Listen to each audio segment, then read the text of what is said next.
대통령 선거를 두고 온 나라와 국민들의 눈과 귀가 여기에 쏠리고 있습니다. 누가 지도자가 되느냐에 따라서 국가의 운명이 좌우되기 때문입니다. 국가, 통치자, 정부가 없으면 힘센 사람이 대장이에요.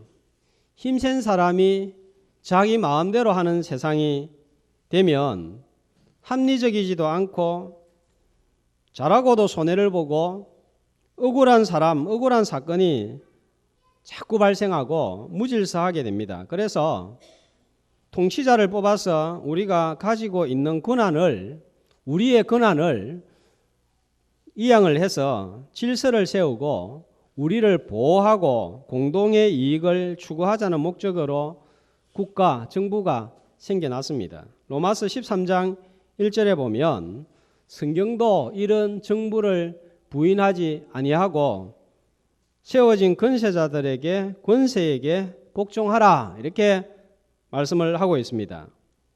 자, 그러므로 어떤 사람이 지도자가 되느냐에 따라서 우리는 큰 영향을 받게 되고 공동의 이익이 걸려있기 때문에 모든 국민이 관심을 가집니다. 또 하나님은 세상 정부, 세상 통치자를 통하여서 세상의 선과 악을 심판하고 질서를 유지하도록 하십니다. 이런 세상 정부와 더불어서 하나님께서 세우신 중요한 기관이 교회입니다. 세상 정부를 통해서 사회의 질서와 선악을 심판하듯이 하나님께서는 교회를 통해서 영적인 질서를 세우고 영적인 복지와 영적인 이익을 제공하고 또 악의 무리들로부터 영적으로 보호하도록 하는 일을 맡기셨습니다. 그래서 이 종교개혁자 마르틴 루터는 세상 정부를 가리켜서 왼손 왕국이라 부르고 교회를 가리켜서 오른손 왕국이라고 불렀습니다. 그래서 하나님은 영적인 세상과 이 세상을 오른손 왕국과 왼손 왕국을 통하여서 통치하신다. 그렇게 말했습니다. 자, 두 왕국은 공통점도 있고 차이점도 있습니다.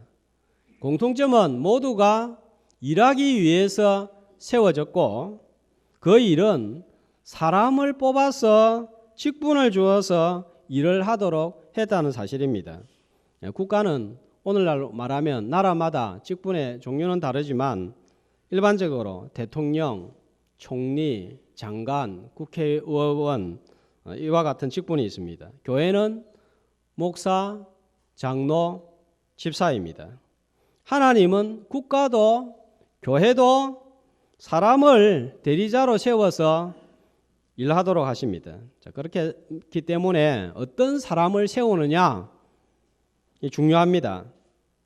사람을 세운다는 것은 공통점입니다. 그러나 국가와 교회가 사람을 세우는 방식 또 하는 일, 일하는 자세는 아주 많이 다릅니다. 자, 오늘은 우리 교회가 장로, 안수집사, 권사, 직분자를 선출하는 날입니다. 세상의 선출과 교회 선출의 차이점을 말씀을 통해서 한번 살펴보고 사람을 잘 세워서 우리 교회가 지금보다 더 건강하고 은혜가 넘치고 사랑이 넘치고 복음을 잘 감당할 수 있는 복된 아름다운 교회가 되기를 주의 이름으로 축복합니다. 예수님은 일을 하실 때에 12제자를 선택을 하셔서 일을 하시기를 원했습니다. 그것은 이스라엘의 12지파를 대신하여 하나님의 일을 맡기기 위함이었습니다. 그런데 가룟 유다가 은 30을 받고 예수님을 팔고 자신은 목을 메어 자살을 해버렸습니다. 이제 유다를 대신할 사람이 필요했습니다. 자, 이 일이 얼마나 중요했는지는 한 사도를 선택하는 이 시점을 보면 알 수 있습니다. 언제 선출을 했습니까? 오늘 사도행전 1장 말씀을 보면 무슨 일이 있고 난 다음에 선출을 했습니까? 예수님이 부활하시고 승천하신 이후에 제일 먼저 한 일은 바로 사람을 세우는 일이었습니다. 그만큼 중요한 거예요. 예수님이 지상을 떠나시고 난 다음에 한 첫 번째 일이 사람을 세우는 일이었습니다. 초대교회는 어떤 방식으로 선출해서 사람을 세웠습니까? 세상 선거 방식과는 완전히 다른 방식으로 사람을 뽑았습니다. 사람이 한 명 없으니까 뽑자. 이게 아니에요. 선출하기 전에 그들은 뭘 했습니까? 14절 말씀해 보면 모여가지고 기도하고 있었던 거예요. 기도하는 가운데 한 120여 명이 모였는데 베드로가 마음의 감동을 받고 가룟 유다를 대신할 사람을 뽑자고 25절에 보면 제안을 합니다. 자, 뽑을 때에도 24절에 보면 무사람의 마음을 아시는 주여 이 사람 중에 누가 주님께 택하신 바 되겠습니까? 하면서 기도했습니다. 선출하기 전에도 기도했고 뽑으면서도 기도했습니다. 베드로가 기도하면서 사람을 뽑아야 되는 거 그냥 마음이 동해가지고 한 게 아니에요. 철저하게 근거를 제시합니다. 뭡니까? 16절부터 20절에 보면 왜 사람을 뽑아야 되는지 그 이유를 설명을 하는데 무엇이 기준입니까? 16절 말씀해 보면 형제들아 성령이 다윗의 입을 통하여 하신 말씀이 기준인 거예요. 그러니까 지금부터 약 1000년 전에 하나님께서 다윗의 입을 통하여 하신 말씀을 근거로 해서 지금 선출을 제안하고 있는 것입니다. 베드로는 기도하는 가운데 예수님이 죽으시고 부활하시고 승천하시는 사건을 목격하면서 철저하게 이 일이 하나님의 말씀을 따라서 일어난 일이라 하는 확신을 했을 것입니다. 그렇다면 가룟 유다가 예수님을 팔고 자살해버린 사건은 어떻게 해석을 해야 되지? 이런 생각이 들었을 거예요. 자, 그렇게 생각하고 기도하는 가운데 구약 말씀이 떠올랐습니다. 자, 그 말씀이 20절에 다 살펴볼 수는 없고 20절만 살펴보면 시편에 기록하였으되 그의 거처를 황폐하게 하시며 거기 거하는 자가 없게 하소서. 이 말씀은 시편 69편 25절에 메시아를 죽이는 일에 가담한 사람이 나중에 죄책감을 느끼고 죽게 되자 그 사람의 집에 살 사람이 없게 됩니다. 그러니까 사람이 없으니까 그 집이 풀이 나고 먼지가 묻고 황폐하게 되었다 하는 내용입니다. 그러니까 시편의 말씀이 지금 성취가 가룟 유다에게 적용되고 있다 하는 걸 알려주고 있죠. 그 다음에 하반절에 보면 그의 직분을 타인이 취하게 하소서 하는 말씀은 시편 109편 8절에 나와 있는 말씀을 그대로 인용한 거예요. 그 사람이 없어지면 하나님의 일을 대신할 다른 사람이 필요한데 바로 가룟 유다를 두고 한 말씀이 이 시편 109편 8절의 말씀이구나 이렇게 해석이 내려지니까 베드로가 일어서서 사람을 뽑자 제안을 했습니다. 그리고는 제비를 뽑았습니다. 자, 그런데 이 세상 선거는 어떻게 합니까? 요즘 대선 후보들의 토론이나 선거 유세를 보면 어떻게 하죠? 자기가 대통령이 되어야 나라 살고 나라 지켜내고 깨끗한 나라, 정직한 나라 만들 수 있고 다른 사람이 대통령 되면 경제 죽이고 빨갱이 나라 만들고 부패한 나라 되고 나라 망하는 것처럼 이야기합니다. 그래서 옆에 사람 비난하고 흑색선전하고 거짓말도 서슴없이 하는 것을 볼 수 있습니다. 상대방 후보한테 거짓말하지 마세요. 지도자는 거짓말하면 안 됩니다. 지도자는 거짓말하는 사람 뽑으면 안 됩니다. 자격 없습니다. 그렇게 말하는데 가만 들어보면 그 말하는 그 사람도 거짓말하고 있어요. 요즘은 미디어가 발달해가지고 팩트 체크라는 게 있잖아요. 그 자리에서 한 말이 사실인지 아닌지 금방 검색이 되고 드러나게 됩니다. 그런데도 사실 확인하지 않고 공격을 합니다. 그 사람을 비방해서 내가 올라서기 위해서입니다. 남을 비방하고 뭉개고 짓밟아서 내가 되어보겠다, 내가 올라가겠다는 거, 이거 완전히 인본주의예요. 그런데 교회 선출은 어떻게 합니까? 내 찍어달라고 내를 알리거나 찾아가거나 또 뭘 돌리거나 밥을 사주거나 하는 것을 금지하고 있습니다. 교회 헌법 교회 정치 111문에 보면 이렇게 나와 있습니다. 교회 직원을 선택할 때 왜 선거 운동을 할 수 없는가?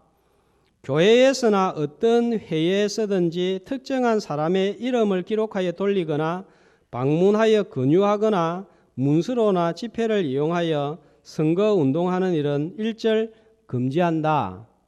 기도하는 마음으로 할 것이다. 이를 어겼을 경우 그 7일에는 적절히 시벌 한다. 이렇게 되어 있습니다. 기도 외에 다른 선거 운동을 하는 것은 불법이라는 거예요. 조용히 기도하고 하나님의 뜻에 맡기도록 되어 있습니다. 세상 선거하고는 완전히 다른 거예요. 대신에 평소에 믿음으로 살고 교회와 주님을 섬기는 것이 선거운동이라면 선거운동이라고 할 수 있습니다. 그것도 직분자가 되려고 표를 얻기 위해서 하는 것이 아니라 주님이 좋아서, 말씀이 좋아서, 교회가 좋아서 하는 것입니다. 22절에 보면 성도를 뽑는 자격이 나오는데 사도들과 같이 다니고 부활을 증거할 사람인데 앞에 시작할 때 보면 단서가 붙어 있습니다. 어떤 단어가 붙어 있죠? 항상입니다.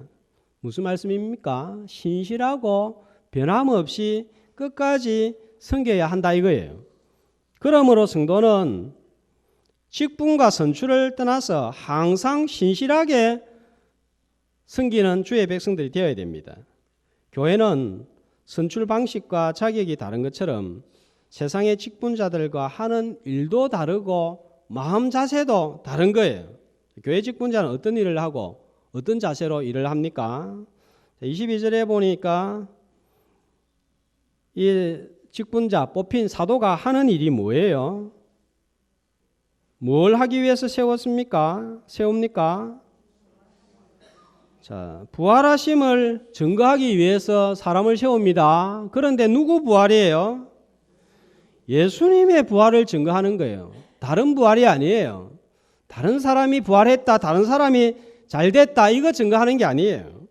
주님의 부활, 주님을 나타내기 위해서 세워지는 사람이 바로 교회의 직분자입니다. 자신을 드러내고자 하는 것이 아니에요. 자, 이걸 가리켜서 25절에 보면 뭐라고 그러냐면, 자, 뭐라고 그럽니까? 주님을 드러내고자 하는 것, 이걸 가리켜서 봉사라 하는 거예요. 자, 세상 선출직도 봉사한다고 합니다. 그런데 그 속에는 딴 게 많습니다. 사람을 위해서 봉사하고 자기를 드러내고자 하는 야망이 있습니다. 이 후보들 가운데 말끝마다 국민이 원하면 국민을 위해서 하는데 저는 이 말이 참 귀에 거슬리는 거예요. 국민 하는데 사실은 국민을 이용해서 자기를 내세우는 거예요. 국민이 원하지 않습니다. 소리치는데 가만 보면 국민이 원하는 게 아니고 국민을 이용해서 자기가 원하지 않는 걸 그냥 밀어붙이고 대변을 하려고 하는 거예요. 국민을 이용해서 자신이 올라가고 자기를 드러내고자 하는 마음이 가득 차 있습니다. 그러나 교회 직분은 자기가 올라가는 게 아니에요. 오직 그리스도만 드러내고 그리스도만 자랑하고 자기는 감추어지는 거예요. 기도할 때 종종 이렇게 기도하지 않습니까?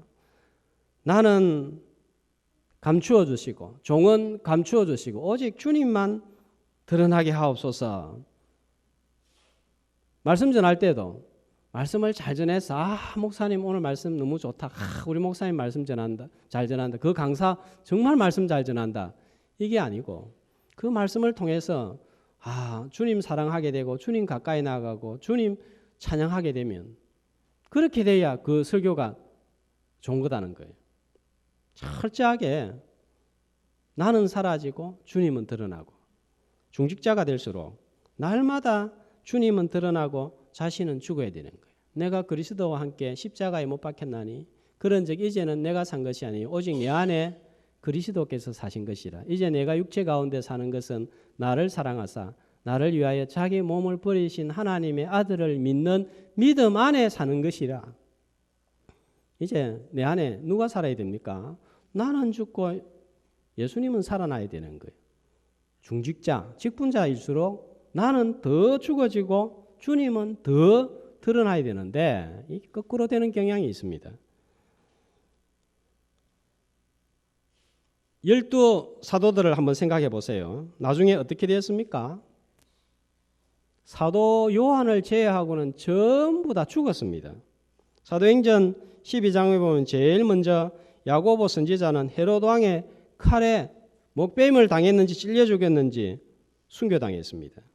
빌립은 잡혀서 복음을 전하다가 채찍에 맞아 살점이 찍혀나고 감옥에 있다가 십자가형에 처형되었습니다. 마태는 에티오피아에서 복음을 전하다가 창으로 살해를 당했습니다. 작은 야고보는 94세 때에 유대인들에게 돌에 맞아 뇌에 손상을 입고 순교했습니다. 안드레는 소아시아와 그리스에서, 바돌로메는 인도에서, 도마는 바사에서, 시몬은 아프리카에서 복음 전하다가 영국에서 순교한 것으로 전해지고 있습니다. 베드로도 죽었고 바울도 순교했습니다. 모두가 고생했고 모두가 희생했고 모두가 헌신했고 그러나 결국은 다 순교로 끝났습니다. 세상적인 축복이라는 것은 하나도 없습니다. 그래서 교회의 직분자가 된다는 것은 희생, 헌신, 수고, 자기 부인, 특별히 날마다 내가 죽는 것을 말합니다. 교회 직분은 열심히 한다고 돈 받는 게 아니에요. 열심히 하면 할수록 돈을 내야 됩니다. 열심히 하는데도 사람들이 알아주지 않고 박수 대신에 비난이 있고 내려가고 손해를 보는 거예요. 자, 우리 교회만 봐도 금방 알 수 있습니다. 우리 교회가 뭐 대단하고 큰 교회 아니지만 예배당, 교회 주차장 가만히 보세요. 그리고 제가 살고 있는 사택, 우리 부교역자들이 살고 있는 사택 어떻게 구입했습니까? 교회 주차장, 교육관, 교회에서 사용하는 봉고, 차량들 누가 구입했습니까? 교회 본당만 쳐다봐도 보세요. 리모델링 수천만 원이 들어간 돈이에요. 그 이상이 들어갈 수 있습니다. 누가 했습니까? 온 성도들이 한 거 맞습니다. 그러나 앞장서고 헌신한 분들은 누구겠습니까? 직분자들이에요. 중직자들이에요. 수고 헌신이 컸습니다. 모범을 보이고 때로는 빚을 지면서 손해를 보면서 욕을 들으면서 구입하고 수고한 거예요. 이뿐만이 아닙니다.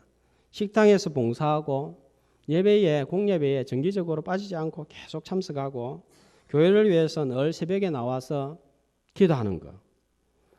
이런 일에 참여하려고 하면 자기 시간, 물질, 자기 몸을 내놓아야 됩니다. 그런다고 월급이 더 나옵니까? 자신은 감추어지고 죽지 않으면 할 수 없는 일들입니다. 이런 일들을 하도록 하기 위해서 뽑는 것이 직분자입니다. 인간적으로 보면 손해보는 일이에요. 뽑았는데 예배 생활과 기도 생활이 제대로 되지 못하면 어떻게 되겠습니까? 신앙생활은 날마다 내가 죽는 거예요. 주님이 나를 다스리는 거예요. 내 고집을 죽이고 내 의가 죽고 나는 좀 다르다, 나는 좀 잘한다 이런 생각이 묻어지고 자랑은 사라지고 죄는 죽고 이렇게 되는 거예요. 교회의 직분자는 높은 자리, 영광의 자리, 인정의 자리, 대접받는 자리가 아닙니다. 낮은 자리, 천한 자리, 몰라주는 자리, 대접해야 하는 자리, 이런 자리입니다. 근데 간혹 교회와 교인들을 바라다 보면 직분은 원하는데 이런 헌신은 하지 않으려고 하는 것을 봅니다. 사도는 되고 싶은데 예수님의 12제자 안에는 들어가고 싶은데 순교는 싫어합니다. 그러나 마지막 날에 디모데후서 4장 8절에 보면 주님의 인정이 있습니다. 한 목소리로 이제후로는 나를 위하여 의의 면류관이 예비되었으므로 주 곧 의로우신 재판장이 그날에 내게 주실 것이며 내게만 아니라 주의 나타나심을 사모하는 모든 자에게도니라. 지금은 어떤 인정, 수고 없습니다. 가끔 주님이 수고하는 것 보너스로 이 땅에 주실 때도 있습니다. 그러나 마지막 인정과 마지막 보상은 주님 앞에 서는 날이에요. 자, 이건 주의 나타나심을 사모하는 모든 자에게도 했으니까 직분자이든 아니든 상관이 없습니다. 직분자이든 아니든 나는 죽고 주님을 드러내는 일에 참여함으로 주님의 칭찬을 기대하는 주의 성도들이 되시기를 축복합니다. 자, 이렇게 되기 위해서는 우리 성도들이 잘 뽑아야 되는 거예요. 대통령, 국회의원 잘 뽑아야 되듯이 교회에서도 일꾼 잘 뽑아야 됩니다. 잘못 뽑으면 시험거리, 걱정거리가 됩니다. 가룟유다를 보세요. 뽑아놨더니 뽑아준 예수님 팔아버리고 자기는 자살을 해버렸습니다. 죽기는 죽었는데 잘못 죽은 거예요. 사실은 직분자, 성도는 날마다 죽어야 됩니다. 그런데 바로 죽어야 되는 거예요.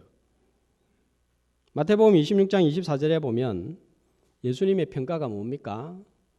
마태복음 26장 24절에 보면 차라리 안 태어났으면 좋아할 뻔했다. 뽑고 난 다음에 차라리 뽑히지 않았으면 좋았겠다. 이렇게 되지 않아야 되는 거예요.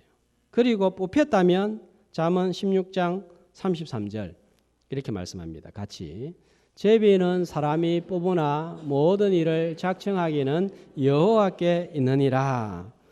내가 볼 때는 자격도 없는 것 같고 나는 아닌 것 같은데 뽑혔다면 거기에 하나님의 뜻이 있는 것으로 받아들여야 됩니다. 뽑은 성도들은 인정해주고 선출된 분들은 최선을 다해서 지금부터 충성을 하는 것, 그게 하나님의 뜻인 거예요. 자, 선출의 결과를 한번 보겠습니다. 두 사람을 추천했는데 요셉과 마띠아 중에서 누가 뽑혔습니까? 26절 보면 누가 뽑혔죠? 마띠아가 뽑혔습니다. 두 사람 중에 누가 더 괜찮은 사람일까요? 조건은, 자격은 똑같습니다. 누가 낫다고 볼 수가 없습니다. 그런데 한 사람만 뽑힌 거예요. 오늘 사도행전 1장은 성경에 나오는 제비 뽑기 중에 마지막 제비 뽑기입니다.